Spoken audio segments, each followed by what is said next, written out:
This is Host Jockeys Unite, the only episodic podcast that strives to not only educate and entertain those in emergency services, but to give an inside peek inside the fire and EMS services to the general public. We are here to leave a legacy for future generations. And now, here are your hosts, Chris Edwards and Jay Gallagher. Hello and welcome back to Host Jockeys Unite. I'm your host, Chris Edwards, and this is my co-host, Jay Gallagher. Hey everybody, how you doing? In this episode, we will discuss the Station Nightclub Fire of West Warwick, Rhode Island. This historic event claimed the lives of 100 people while injuring 230 others. But before we jump right in, let's learn a little bit about our hosts. As I mentioned before, my name is Chris Edwards, and I'm the host of the show. I've been in the fire and EMS service about 6 or 7 years now. Started out as a volunteer fireman, and then moved into a career position as a firefighter. And recently, I just switched over to the EMS side of things after I moved into North Carolina as a full-time EMT, and am working on getting my paramedic. So, Jay, tell me a little bit about yourself. When did you begin your career in the fire service? Many moons ago. Now, all jokes aside, I've about 30 years in the fire service. Started about 1989, between 86 and 89. I started out volunteer, went paid, and we moved back to Alamance County from the coast. I was volunteer again, rescue squad. I also had paramedic, you name it. And it's just been it was a really rewarding career. So, Jay, in your fire service career, what positions have you held, and can you explain these positions to our listeners? I have been everything from your basic grunt firefighter to driver operator, which they drive the apparatus to the scene, and depending on what apparatus you're assigned to, you either operate the aerial ladder, or if you're assigned to the engine company, you operate the pumps, supply water to the crew that's going in. I was lieutenant and captain also. I retired out as a captain. And they are in charge of the crews that go inside, whether it be engine company or truck company, depending on the function of that particular unit is what you're in charge of doing. For example, a truck is in charge of search and rescue, laddering the building, ventilating the building, forcing entry. Engine company is in charge of getting in water supply, getting the hoses full, going inside, and extinguishing the fire. And, you know, it sounds like it's separated, assignments, which it is, but both companies work together for the positive outcome of the scene. And these, as a captain, you would fall under the jurisdiction of the battalion chief, correct? Correct. Okie doke, folks. This is the part of the show that we call Ask the Firefighter. This is where we take questions from you, the public, and we answer them on the show. Today's question, which comes from us via a Facebook post, was asked by Michelle Renee Fluffy Butt Limerick Gill. I'll explain the fluffy butt part later. But the question is, does your protective gear cut down on the amount of heat that you feel from the fire, or does it make it hotter while trying to fight the fire? Chris, would you like to answer the question for her? Sure. Well, Michelle, the answer to your inquiry is this. The overall answer is yes. Turnout gear is designed to shield us from the majority of the heat of the fire. It is comprised of 2 layers, an outer shell and a vapor barrier. The outer shell protects us to a degree from flame impingement, which is the flames actually touching you and burning you. But the vapor barrier is what protects us from the heat. It uses insulation to keep your body temperature to a constant temperature. So even though your core temperature may be well over 100 degrees inside the fire, at some times it is still way cooler than the 700 plus degrees generated by the fire. On the flip side, it does make you hotter as well, especially when wearing turnout gear for things such as a car wreck or grass fire, where heat protection is not necessarily needed. However, protection from sharp edges are required. So either way, wearing turnouts is a hot and miserable necessity, especially in the summer temperatures here in the South. Jay, how about you? Well, Chris, in my experience, they have different colors of turnout gear. And in my years in the service, I've ran the rainbow of different colored turnout gears. And I've noticed that the black turnout gear, such as like the Black Morning Pride, is a little bit hotter than like the tan or the bright yellows. But the coolest that kept me the coolest was my very first set of turnout gear, which was cotton duck. It wasn't made like today's turnout gear, and it actually seemed to breathe more to me. But all in all, today's turnout gear is very well made, very well suited for the protection of the environments that we as firefighters go into today. It's funny you should mention colors because I was actually reading an article, I think it was yesterday or the day before, I think it was on fire engineering, where a lot of departments are opting to go with blue turnout gear now, which used to be synonymous with like EMS and rescue, but blue, apparently they did a study that blue is actually even cooler than the tan gear and some of the other more normal colored gear. And I just thought I'd throw that in there because it was something I just happened to be reading and found it to be interesting. Huh, that's very interesting because you think of like you said, when you think of blue, you think of like rescue, like extrication or something like that. So that's very interesting. So Jay, you got to tell us what's the deal with Fluffy Butt. I have known Fluffy Butt for many, many years. And she is a big supporter of our podcast, which we greatly appreciate. And it just didn't feel right calling her by her actual name without throwing Fluffy Butt in there. So, Fluff, I love you. I couldn't help it. If you have a question about the fire or EMS service that you would like to have answered on the show, or if you'd like to learn more about how to become a volunteer firefighter, please email us at firefighter274@outlook.com. Ladies and gentlemen, before we start in on the main topic here, I just want to say we may butcher some of the names during this, but it is not intentional. Just want to throw that tidbit out there because some of them are kind of hard to pronounce. And with that being said, on the evening of February 20th, 2003, the West Warwick Fire Department responded to a structure fire that claimed the lives of 100 people and injured 230. This incident quickly evolved into one of the most famous and yet tragic events in fire history. We're going to discuss the background of the club, the cause of the fire, and what could have been done differently. We are going to cover this chain of events as chronicled by the NIST, which is the National Institute of Standards and Technology, which ultimately led to this deadly tragedy. The story goes like this. The Station Nightclub Fire. The station was a nightclub, a hard rock music venue that was located on the corner of Cowasset Avenue and Coulis Road in West Warwick, Rhode Island. The building that would become the station was a 4,484 square foot single-story wood frame constructed structure that was built in 1946 and was originally used as a gin mill. Prior to being converted into a nightclub, the concert venue, the station building had been used as a restaurant and tavern. A fire had previously occurred at that building in 1972, while it was used as a restaurant called Julio's.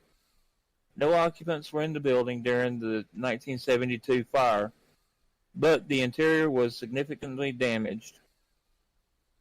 Another restaurant opened in the building in 1974, and in 1985 it was converted into a pub, which closed sometime in the late 1980s, and the nightclub was opened in its place in 1991. The nightclub was purchased by brothers Michael and Jeffrey Durdian in March of 2000. In the months prior to the fire, the building had been inspected twice by West Warwick Fire Marshal Dennis LaRoque. LaRoque? Works for me. The club was cited for 9 minor code violations during the first inspection in November of 2002, but was not cited for the flammable polyurethane foam in the venue used for soundproofing, which was against code. The follow-up inspection in December 2002 also did not cite the foam, and the inspector gave the building an all okay rating on his inspection report form. LaRoque later told the Rhode Island State Police that he had not spotted the polyurethane foam during the November 2002 inspection because he was upset after finding an illegal inward swinging door that he had previously asked to be removed from the building. Prior to the fire, the station often hosted concerts by 1980s hard rock groups and tribute bands.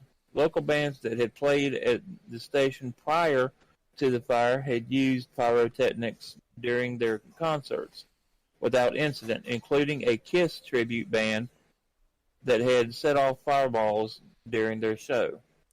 So what happened that night? During a concert by the rock band Great White, a pyrotechnic display ignited flammable acoustic foam in the walls and ceiling surrounding the stage. Within 6 minutes, the entire building was fully involved in flames. The ignition source. Great White started their performance at around 11:07 p.m. on February 20th. A total of 462 people were in attendance, even though the club's maximum license capacity was cited at 404 people. The fire started shortly after the Great White began performing their opening number, Desert Moon. During the performance, pyrotechnics set off by tour manager Daniel Bichelle ignited the flammable acoustic foam on both sides and the top center of the drummer's alcove in the back of the stage. The pyrotechnics were GERBs, cylindrical devices that produce a controlled spray of sparks. Bichelle used 4 GERBs that were set to spray sparks 15 feet for 15 seconds. 2 GERBs were at 45-degree angles, with the middle 2 pointing straight up. The flanking GERBs became the principal cause of the fire.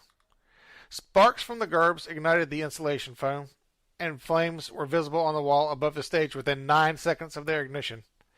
The flames were initially thought to be part of the act. Only as the fire reached the ceiling and smoke began to bank down did people realize it was uncontrolled.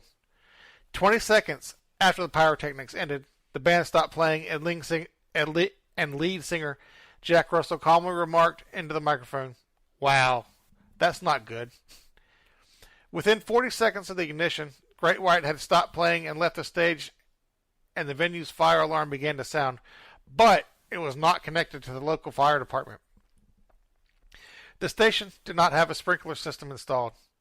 Thick smoke began to fill the station 1 minute after the ignition, and the crowd began to escape the building. The fire spread throughout the building and was completely engulfed within 6 minutes of the pyrotechnic ignition. By the time the nightclub fire alarm had activated, and although there were 4 possible exits, most of the people headed for the front door through which they had entered. The ensuing crowd rush in the narrow hallway led to the exit being blocked completely and resulted in numerous deaths and injuries among the patrons and staff. The fire was reported to the West Warwick Fire Department by cellular phone calls to 911 within 60 seconds of ignition. A West Warwick police officer who was already at the scene also reported the fire to police dispatch. The West Warwick fire engine arrived at scene at 11:13, followed by 3 other trucks shortly thereafter. Hundreds of firefighters responded to the fire, including every available West Warwick firefighter. Fire departments in Warwick, Coventry, Cranston rendered mutual aid to the fire site. The Calisette Inn, across from the station, acted as a burn triage and command center for first responders. A portion of the nightclub's roof collapsed at 11:57 p.m., and a second portion of the building's sunroom collapsed at 12:07 p.m. or a.m. Patients were transported to the Kent Hospital, which was filled to maximum capacity due to the fire. By 1:30 a.m. on February 21st, all patients had been transported and the street had been cleared. Aftermath and casualties. Of the 462 people in the building for the concert, 100 were killed, 230 were injured, and 132 escaped uninjured. The initial death toll was 96 people. 4 more individuals died in the hospital in the weeks following, bringing the total to 100. Among those who died in the fire were Great White guitarist Ty Longley and the show's MC, WHJY DJ Mike the Dr. Gonzalez. Longley reportedly died after returning to the building to retrieve his guitar. 4 employees of the station were killed in the fire. In April 2003, the Dardians were fined $1.07 million for failing to carry workers' compensation insurance for their employees. The fine was not resolved until 2013, 10 years after the fire, when it was upheld by a judge. One survivor claimed that the bouncer blocked the side door as attendees attempted to escape the building, stating the door was only to be used by the band. Providence Phoenix columnist Ian Donis wrote of the effect that the fire had on the close-knit Rhode Island community. The loss of so much life would represent a tragedy anywhere, but it struck especially hard in Rhode Island, the nation's smallest state, where no place is more than an hour away by car, and the fire claimed 0.1% of the state's population. Many of the survivors of the fire developed post-traumatic stress disorder after the event. The fire was the 4th deadliest at a nightclub in U.S. history, and the 2nd deadliest in New England, behind the 1942 Coconut Grove fire, which resulted in 492 deaths. After the fire, multiple civil and criminal cases were filed. Daniel Bichelle, the tour manager for Great White, who had ignited the pyrotechnics, pled guilty to 100 counts of involuntary manslaughter in 2006 and was sentenced to 15 years in prison with 4 to serve. Bichelle was released from prison in 2008 after some families of the victims expressed their support for his parole. Jeffrey and Michael Dardian, the owners of the station, pleaded no contest and avoided a trial. Michael received the same sentence as Bichelle and was released from prison in 2009, while Jeffrey received a sentence of 500 hours of community service. Legal action against several parties, including Great White, were resolved with monetary settlements by 2008. Now let's talk about the band a little bit. Great White, the headlining band for the February 20th concert, had risen to fame as part of the glam metal scene of the late 1980s and early 1990s. They were best known for their 1989 cover of Iron Hunter's Once Bitten, Twice Shy, which reached the top 10 of the Billboard Hot 100. At the time of their performances at the station, Great White had 2 of its original members in the lineup, lead singer Jack Russell and guitarist Mark Kendall. For the 2003 tour, the band was billed as Jack Russell's Great White. Kendall, who had co-founded the band with Russell in 1977, had rejoined Russell's version of the group in 2002. The rest of the lineup included guitarist Ty Longley, who died in the fire, bass guitarist Dave Felice, and drummer Eric Powers. Great White's popularity had waned in the decade prior to the station fire, and they had been performing on a touring circuit of small clubs with capacities of up to 500 people. Although the band was officially known as Jack Russell's Great White at the time, and their tour was initially named after Russell's 2002 solo album, For You, they were billed by the station as simply Great White. In February of 2003, Great White was on an 18-date concert tour, and they had been using a pyrotechnic display during their performances that some club owners had denied the permission to use, citing safety concerns. Dominic Santana, the owner of the Stone Pony in Asbury Park, New Jersey, told reporters that Great White had used pyrotechnics during their February 14, 2003 performance at the venue without his permission. In their contract, and Ryder did not mention pyrotechnics displays. In the aftermath of the fire, Great White and the owners of the station disputed whether the band were allowed to use the pyrotechnic display during their concert. Great White had two opening acts for the February 20th concert trip. A group from Vancouver, Washington, and Fathead, a local Rhode Island band. Ouch. All the members of the trip escaped the fire at the station without injury, but two members of Fathead, cousins Keith and Stephen Mancini, died in the fire. The concert was emceed by Michael Gonslaves, a disc jockey for Providence rock and roll station WHJY, who was also known as Dr. Metal. Gonslaves was the host of the WHJY program, The Metal Zone. At the time, it was the longest-running heavy metal radio program in the United States.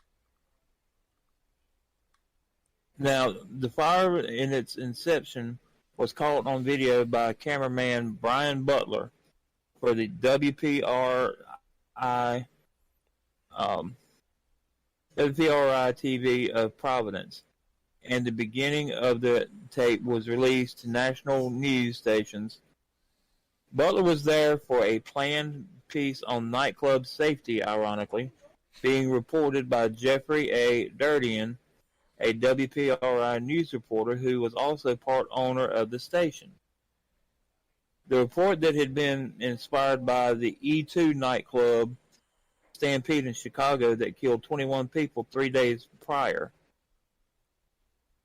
The Durdian had begun working for WPRI on February 17th, 3 days before the fire. WPRI TV and Durdian were criticized for the conflict of interest and having a reporter do a report concerning his own property. Durdian resigned from WPRI June 30. At the scene of the fire, Butler gave his account of the tragedy. Quote, it was that fast. As soon as the pyrotechnics stopped, the flames had started on the egg crate backing behind the stage. It just went up the ceiling, and the people stood and watched it. And some people backed off. When I turned around, some people were already trying to leave. And the others were just sitting there going, yeah, this is great. And I remember that statement because I was like, this is not great. This is the time to leave. At first, there was no panic. Everybody just kind of turned. Most people still just stood there in the other rooms. The smoke hadn't gotten to them. The flames wasn't that bad. They didn't think anything of it. Well, I guess once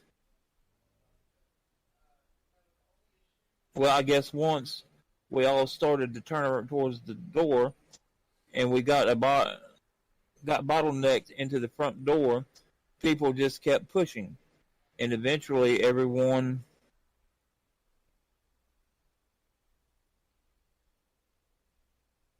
popped out of the door. Yeah, popped out of the door. My computer went funky there for a second. Let's see, popped out of the door, including myself. That's when I turned back. I went around back.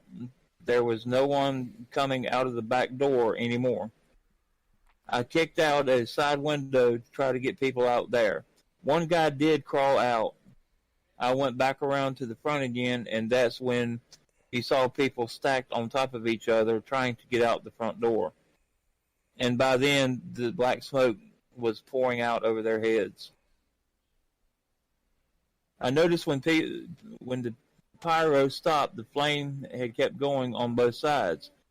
And then on the one side, I noticed it would come over the top, and that's when I said, I have to leave. And I turned around and I said, get out, get out, get to the door, get to the door. And people just stood there. There was a table in the way of the door, and I pulled that out just to get around it and get it out of the way so people could get out easier. And I never expected it to take off as fast as it did. It was so fast. It had to be 2 minutes tops before the whole place was black smoke. Investigation. The NIST report. A National Institute of Standards and Technology, NIST, investigation of the fire under the authority of the National Construction Safety Team Act, using computer simulations with FDS and a mock-up of the stage area and dance floor, concluded that a fire sprinkler system would have contained the fire long enough to give everyone time to exit safely. The station, which was built in 1946, was exempt from a sprinkler requirement in the state fire code through a grandfather clause, which stated that buildings constructed before 1976 were not required to have a sprinkler system. The NIST report was released on March 3, 2005, and was made available in 2 parts on June 30, 2005. A grand jury investigation of the fire by Rhode Island State was started by then Rhode Island Attorney General Patrick Lynch on February 26, 2003. On December 9, 2003, the grand jury announced indictments against station owners Jeffrey and Michael Derdian and Great White Road Manager Daniel M. Bichelle.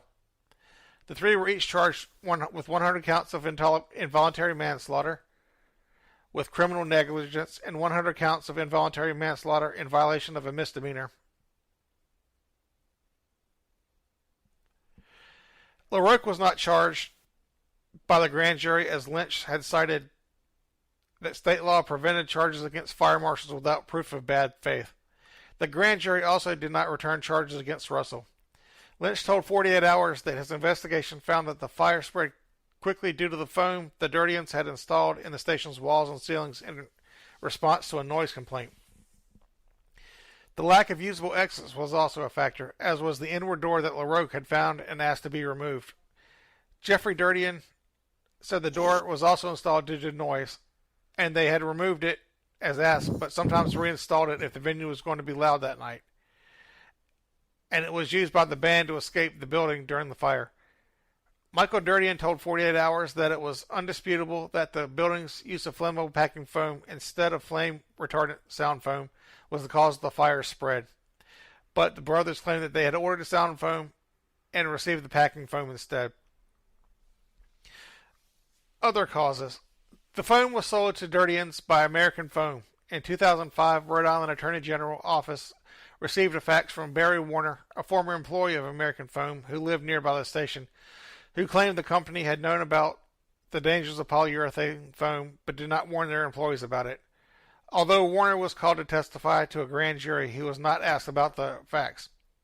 American Foam refuted the claims in Warner's fax. In 2008, American Foam agreed to pay $6.3 million to the families of the victims of the fire. Victims' families have also cited overcrowding in the venue as a cause for casualties during the fire. LaRoque had set various capacities for the station in the years prior to the fire based on whether pool tables and other items could be moved. The capacity for the station was either 258 or 404 depending on how the building was being used. The final tally by the Providence Journal of people inside the station during the fire was 462. There were also criminal trials involved as well. Daniel Bichelle. The first criminal trial was against Great White's tours manager, Michael Bichelle, 26, from Orlando, Florida. This This trial was scheduled to start May 1st, 2006, but Bichelle, against his lawyer's advice, pleaded guilty to the 100 counts of involuntary manslaughter on February 7th, 2006. And what he said was an effort to bring peace. I want this to be over with. On May 10th, 2006, State Prosecutor Randall White asked that Bichelle be sentenced to 10 years in prison, the maximum allowed under the plea bargain, citing the massive loss of life in the fire and the need to send a message. Speaking to the public for the first time since the fire, Bichelle stated, "For 3 years I've wanted to be able to speak to the people that were affected by this tragedy, but I know there's nothing that I can say or do that will undo what happened that night. Since the fire, I've wanted to tell the victims and their families how truly sorry I am for what happened that night and the part that I had in it. I never wanted anyone to be hurt in any way, and I never imagined that anyone would ever be. I know how this tragedy has devastated me, but I can only begin to understand what people who've lost loved ones have endured. I don't know that I'll ever forgive myself for what happened that night, so I can't expect anybody else to. I can only pray that they understand that I would do anything to undo what happened that night and give them back their loved ones. I'm so sorry for what I have done, and I don't want to cause anyone any more pain. I will never forget that night, and I'll never forget the people that were hurt by it. I am so sorry." Superior Court Judge Francis J. Dargan Jr. sentenced Bichelle to 15 years in prison with 4 to serve and 11 years suspended, plus 3 years probation for his role in the fire. Dargan remarked, "The greatest sentence that can be imposed on you has been imposed on you by yourself." Bichelle was released in March of 2008. The sentence drew mixed reactions in the courtroom. Many of the families believed that the punishment was just. Others had hoped for a more severe sentence. Support for parole and aftermath. On September 4, 2007, some of the families of the fire's victims expressed their support for Bichelle's parole. Leland Hoisington, whose 28-year-old daughter Abby was killed in the fire, told reporters, "I think they should not even bother with a hearing. Just let Bichelle out. I just don't find him as guilty of anything." The state parole board received approximately 20 letters, the majority of which expressed their sympathy and support for Bichelle, some going as far as to describe him as a scapegoat with limited responsibility. Parole board chairman Lisa Hawley told journalists of her surprise at the following attitude of the family, saying, "I think the most overwhelming part of it for me was the depth of forgiveness of many of these families that have sustained such a loss." Now, Dave Kane and Joanna O'Neill, parents of the youngest victim, Nicholas O'Neill, released their letter to the board to reporters. In the period following this tragedy, it was Mr. Bichelle alone who stood up and admitted responsibility for his part in this horrible event. He apologized to the families of the victims and made no attempt to mitigate his guilt. The letter said, others pointed out that Bichelle's had sent handwritten letters to the families of each of the 100 victims and that he had a work release position in a local charity. On September 19th, 2007, the Rhode Island Parole Board announced that Bichelle would be released in March of 2008. Bichelle was released from prison on March 19th, 2008. Bichelle's parole and probation expired in March of 2011. As of 2013, Bichelle lived in Florida with his wife and 2 children. Michael and Jeffrey Durdian, following Bichelle's trial, the station's owners, Michael and Jeffrey Durdian, were scheduled to receive separate trials. However, on September 21st, 2006, Judge Dargan announced that the brothers had changed their pleas from not guilty to no contest, thereby avoiding a trial.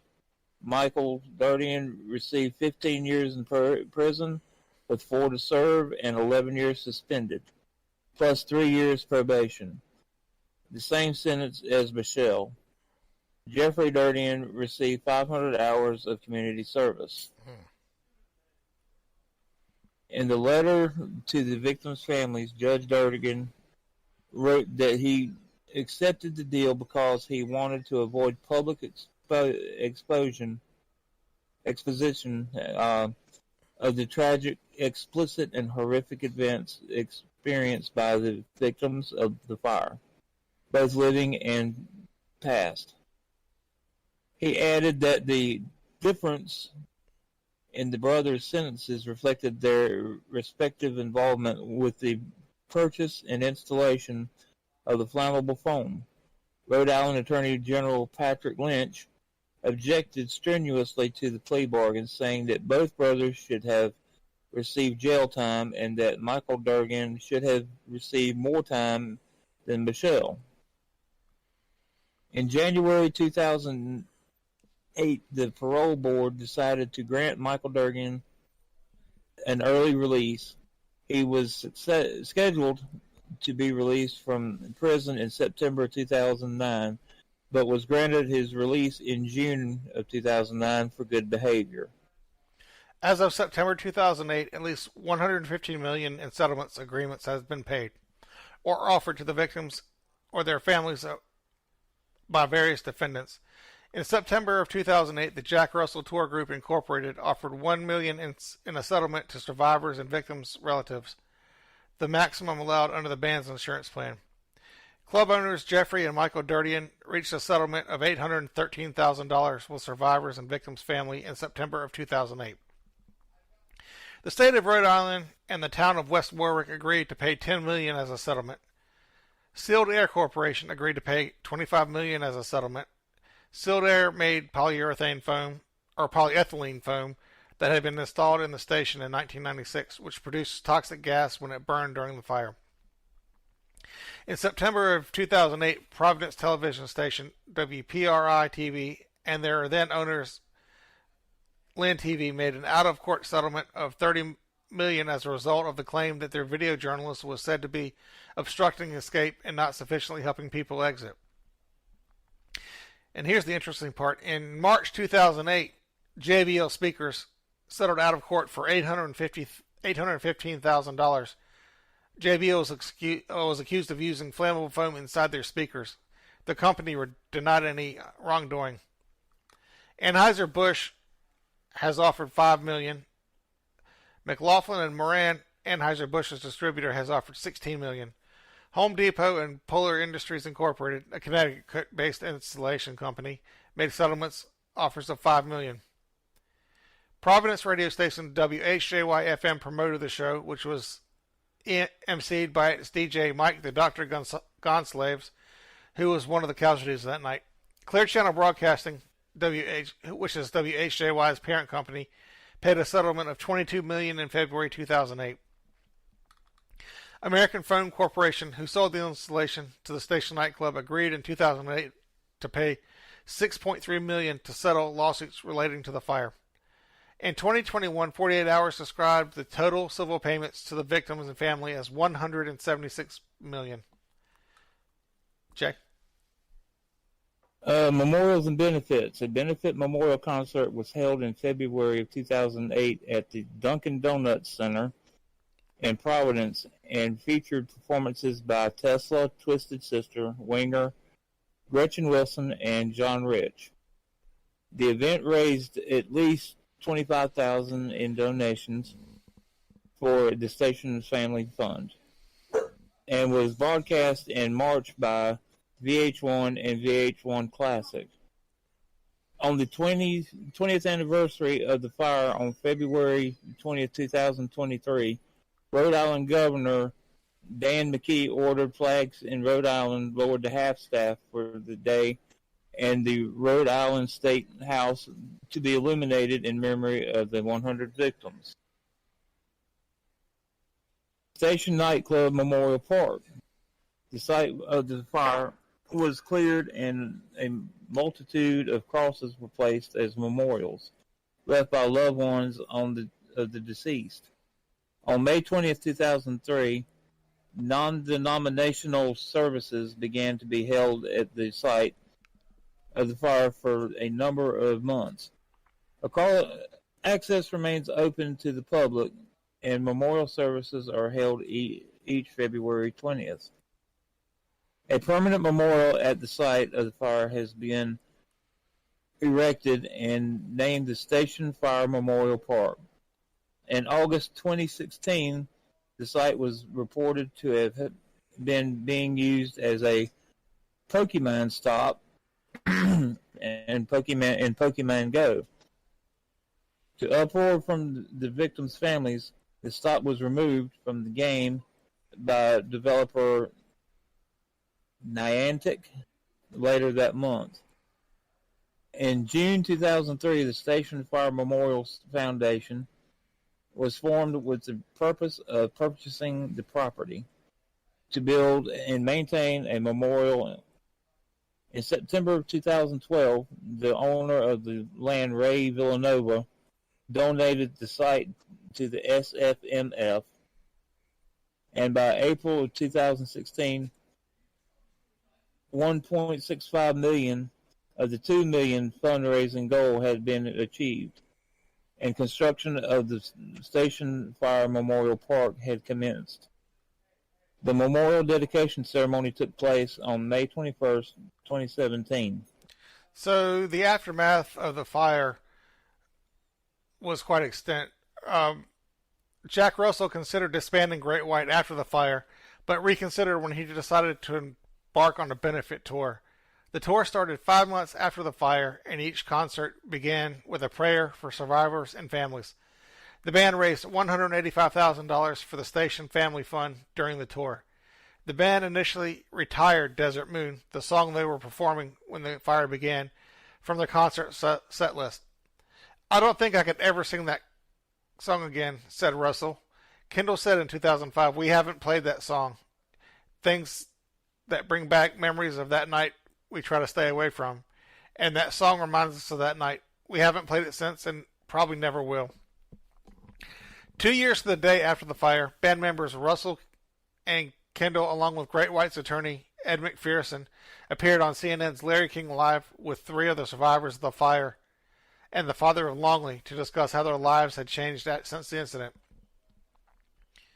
Jack Russell left Great White in 2010. In the years following the fire, Great White split into 2 separate groups, one by Russell and the other by Kendall. Kendall's version of the band holds the copyright for the Great White name. When Russell launched his version of the band in 2012, Kendall's group responded that Russell had no right to use the name. After a 2013 legal settlement between the 2 parties, Kendall's band retained the Great White name, while Russell's band was allowed to use the name Jack Russell's Great White. By 2013, Russell's group had resumed playing Desert Moon. Russell performed a benefit show in February 2013 in Hermosa Beach, California, in commemoration of the 10th anniversary of the fire. Russell planned to donate the proceeds to the Station Fire Memorial Foundation, but the organization asked to be disassociated from the concert, citing the animosity still felt by many of the survivors and surviving families. Russell raised about $188,000 from the concert, but the Memorial Foundation refused the donation. A decision supported by Kendall. In 2013, Kendall told the Providence Journal that he maintained amicable contact with some survivors, victims' families, and the Station Fire Memorial Foundation. Russell's relation with some of the survivor and families has been strained, although he remains close to Longley's family. Neither version of Great White performed any of the 6 New England states for over a decade following the fire. Russell's group made its first New England appearance in 12 years at a harvest festival in Mechanic Falls, Maine in August of 2015. Kendall's version of Great White was to perform at the Mohegan Sun Casino in Uncasville, Connecticut, alongside Stryper and Steven Adler on March 25, 2023. But the venue indefinitely postponed the concert on March 2nd, citing its proximity to the 20th anniversary of the fire. Jay? A documentary about Nicholas O'Neill, the youngest victim of the fire, was screened at Rhode Island theaters in 2006. In a film based on O'Neill's play, They Walk Among Us, were aired by Rhode Island PBS in February of 2013, in conjunction with the 10th anniversary of the fire. Gonsalves, however you pronounce his name, was inducted into the Rhode Island Radio Television Hall of Fame in 2013. The Durden brothers conducted their first television interview about the fire in 2021 for 48 hours. Some victims' families criticized the 48 hours segment and the Durdens' involvement. Following the tragedy, Governor Donald Carceri declared a moratorium on pyrotechnic displays at venues that hold fewer than 300 people. The Rhode Island State Fire Code was changed after the fire to require every nightclub in the state with a capacity of over 150 people to have a sprinkler system installed. As numerous violations of existing codes contributed to the severity of the fire, there was immediate effort to strengthen fire code protection. Within weeks, the National Fire Protection Association Committee met to regulate code for an assembly occupancies based on its work. Tentative interim amendments, TIAs, were issued for the National Standard Life Safety Code, NFPA 101, in July 2003. The TIAs required automatic fire sprinklers in all existing nightclubs and similar locations that accommodate more than 100 occupants, and all new locations in the same categories. The TIAs also required additional crowd manager personnel, among other things. These TIAs were subsequently incorporated into the 2006 edition of NFPA 101, along with additional exit requirements for new nightclub occupancies. It is left for each state or local jurisdiction to legally enact and enforce current code changes. As a result of this and other similar incidents, fire chiefs, fire marshals, and inspectors require trained crowd managers to comply with International Fire Code, NFPA 101, Life Safety Code, NFPA 1, Fire Code, and many other local ordinances that address safety in public assembly occupancies. However, fire professionals have few choices about what training should be provided, and training programs are continually updated to incorporate new technologies as well as lessons learned from actual fire experiences. Legislation. Inspired by the fire Sprinkler Incentive Act has been proposed United States Senate and House of Representatives since 2003. The legislation would create a tax incentive for property owners to install fire sprinkler systems. It was last introduced in the House in 2015 by then U.S. Representative James Langevin of Rhode Island and Tom Reed of New York. Jay, we got some discussion questions to go over now. Okay. So why wasn't there a policy in place for fire departments pre-event inspection and approval before large events such as this? Well, just like always, the fire service, unfortunately, always plays catch up. They are always reactive, and unfortunately, it takes a tragedy like this to bring about change.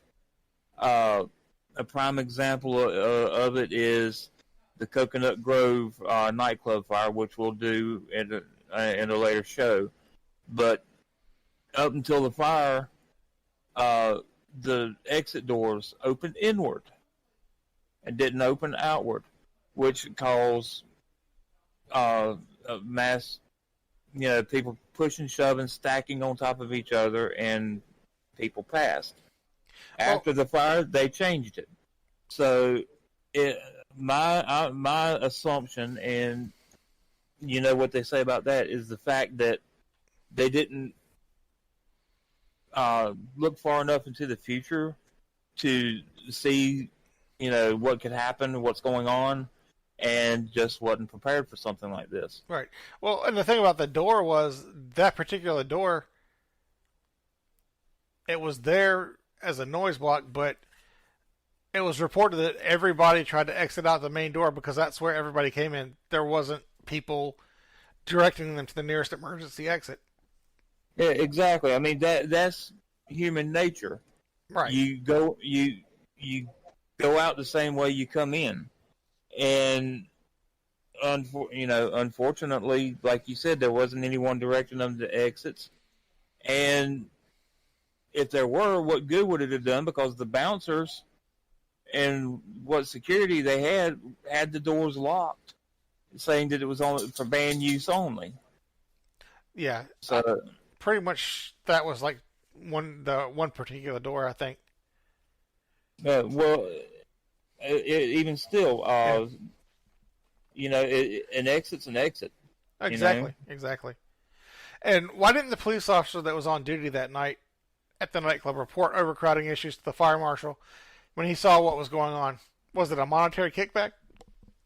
Well, the reports that I've watched and read, and you can go to YouTube and bring up the lawyer for the plaintiff, and he lays it all out.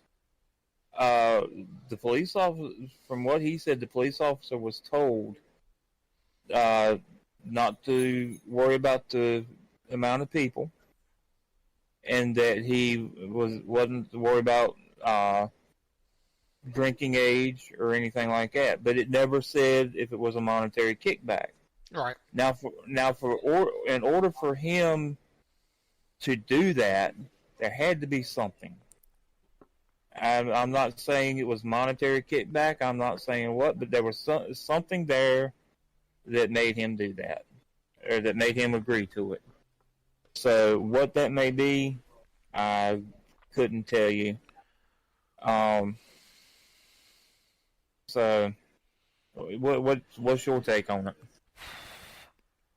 I think the police officer could have been a little bit more ethical, regardless of what he was told. He should have been, for lack of a better word, he should have been a safety officer that night. Exactly. I mean,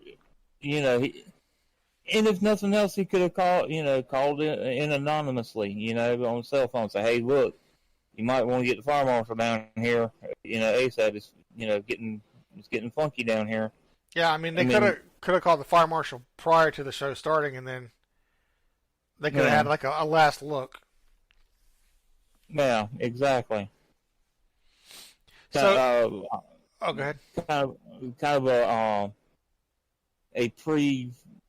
pre-event inspection, Right? So to speak. Which a lot of concerts and events like that now, they do that all the time. They do have a pre-event, like hour before the show starts or whatever, have a pre-event inspection of everything. Now. So why didn't the nightclub owners bring the building up to current fire code when they purchased it?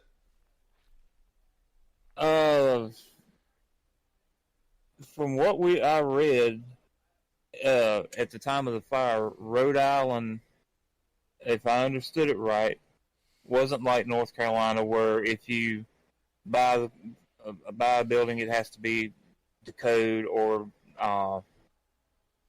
if you remodel or add on or anything like that, the whole building had to be up to code.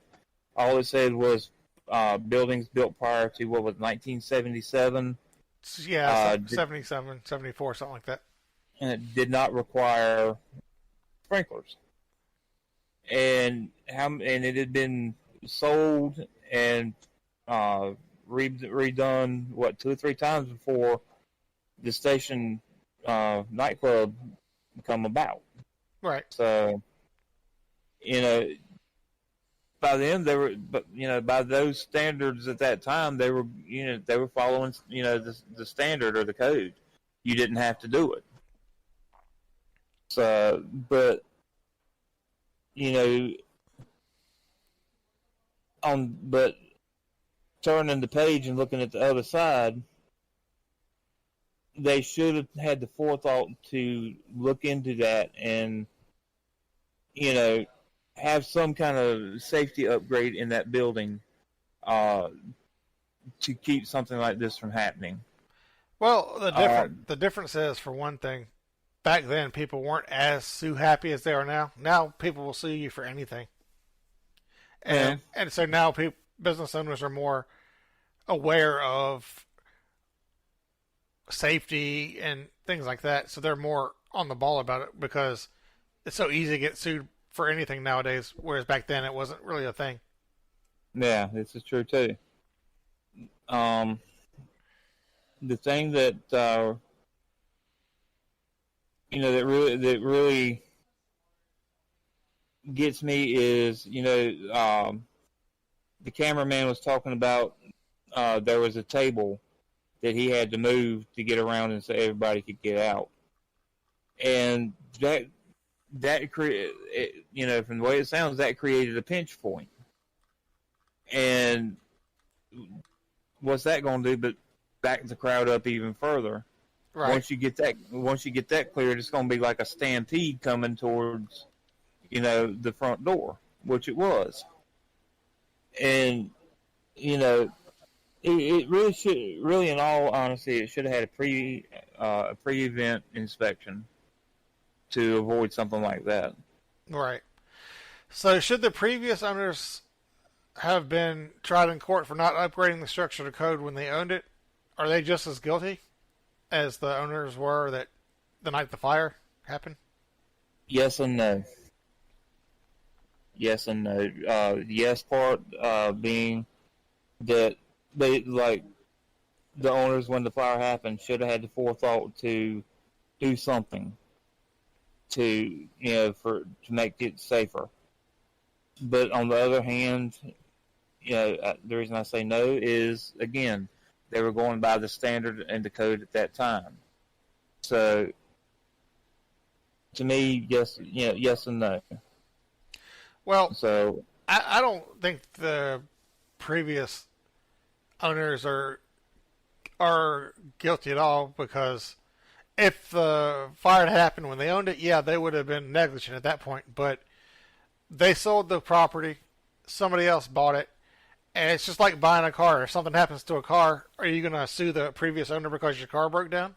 No, you can't. So it's the same thing.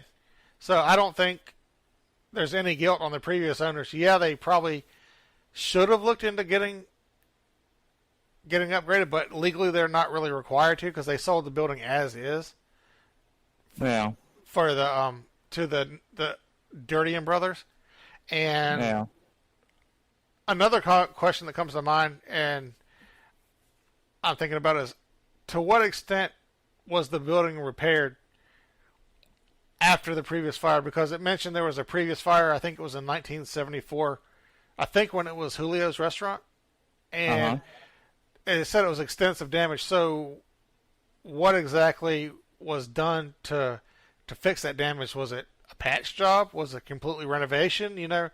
So how structurally sound was the structure at that point after that first fire?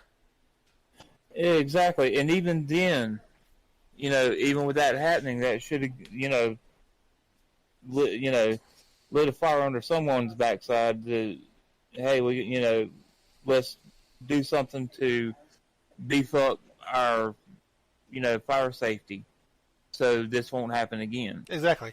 If I had a building, a business, and it had caught on fire and there was heavy fire damage to it, at that point you're getting paid by insurance to upgrade it anyway, to fix it. So why not spend the money and just go all the way up to what the current code is, or even better? I mean, you see what I'm saying there? Exactly. Go the extra mile to ensure the safety of your patrons. So did you have any other comments on the main subject of the show today?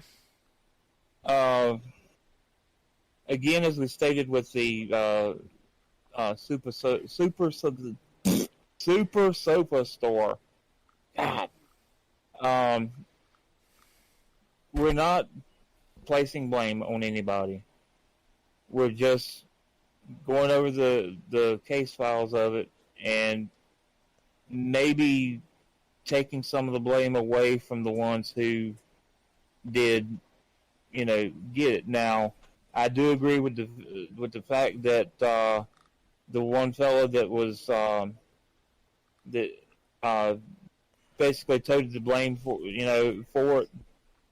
They did use him as a scapegoat because, and with the Dirty Brothers, it only seemed like they got slapped on the wrist. Yeah. Versus what this other guy got. Yeah. And they were the owners of the building, and they were the ones that should have, toted the weight of everything. Yeah. Now, I'm not saying that that the guy was totally hands clean free of any wrongdoing or guilt. I'm not saying that. No. But the owners of the nightclub definitely should have toted more than what they got. Well, and he was the only one that seemed to really express any remorse for anything that happened. The other two just seemed to be like dirtbags. Exactly. I mean, it's like... he was actually sorry and showed, yes, it was an accident. He got criminal charges, but yes, it was an accident. But he was the only one that seemed to be at all remorseful for what happened, at least publicly. Yeah. Yeah, and it was like the two brothers could give a shit less as to what happens to any of the families or the victims, or it's like, well, we made our money, we got a scapegoat, pull a couple of years in prison, and this will all be over with. And it's just not right. No. And as far as the part where the news reporter was supposedly blocking everybody's escape, I've watched his video. He wasn't blocking anybody's escape. He was moving with the crowd. And anybody who wants to see it, go to YouTube, pull up Station Nightclub Fire, and you can watch it for yourself. Yeah, some of those videos were pretty moving, actually. Yeah. Now I'm going to warn everybody: if you have not seen it, and you go to watch it, it is graphic, and it shows a tragedy from literally start to finish. So I would definitely say viewer discretion advised. It's time for our pro tip, where we leave you with knowledge from our experience to help you be safe and come home. Jay, what is today's tip? Well, guys and gals, as we all know, when Murphy shows up, everything goes to hell in a handbasket, and it happens very quickly. To beat him in his own game, we as firefighters need to be proactive on the fire ground. One way to do this is at the pump panel. By running a 2.5 supply line from your second due engine's 2.5 discharge to the intake of your attack engine's 2.5 intake, if something goes wrong with the pump on the attack engine, say for instance motor breakdown, loss of water, engine malfunction, etc., you can boost the pressure from the second due engine and give your interior crew enough water to safely exit the building. The pump operator of the attack engine must shut down everything except for the operating pre-connect and the intake. Also, driver operators, be sure to let your engine officer know when you're no longer on tank water and have a substantial water supply. This way the officer can go in deeper into the structure without worrying of losing water. And remember, everyone goes home and safe and sound, because you all have people at home who love you. Well, Jay, my takeaway from today's episode is this. The station's owners were definitely liable for the deaths. They decided to take the cheap and easy path as far as the fire code violations go. They didn't feel it was important to bring the structure back up to code. They ignored the maximum safe capacity limits that night. The inward swinging door was reinstalled before the show. No sprinklers, etc. The bottom line is that it was a preventable and senseless loss of life that night. Jay, what are your thoughts? Well, folks, again, Murphy showed up and everything went to hell in a handbasket. 100 people died that night, and over 200 were needlessly injured. If the owners had only taken and complied with the existing codes and maybe went that extra mile to ensure that everyone could be safe and sound and enjoy their evening.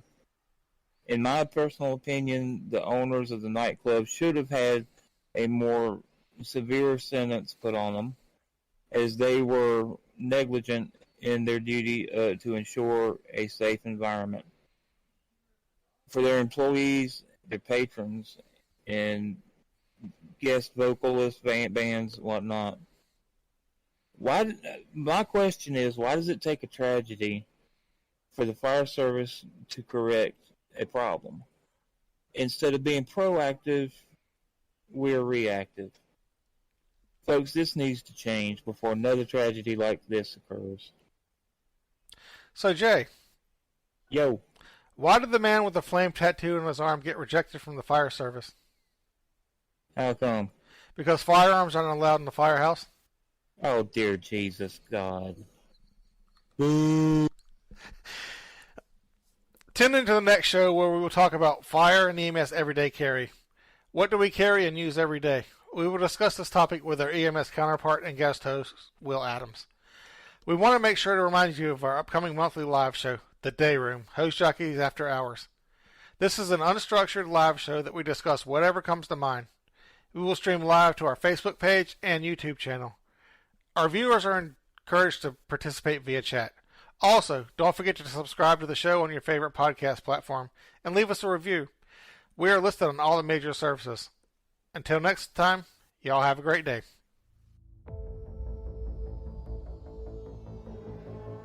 You've been listening to Hose Jockeys Unite. We hope you've enjoyed this episode, and please tell your friends about us. And always remember, even truckies need love too.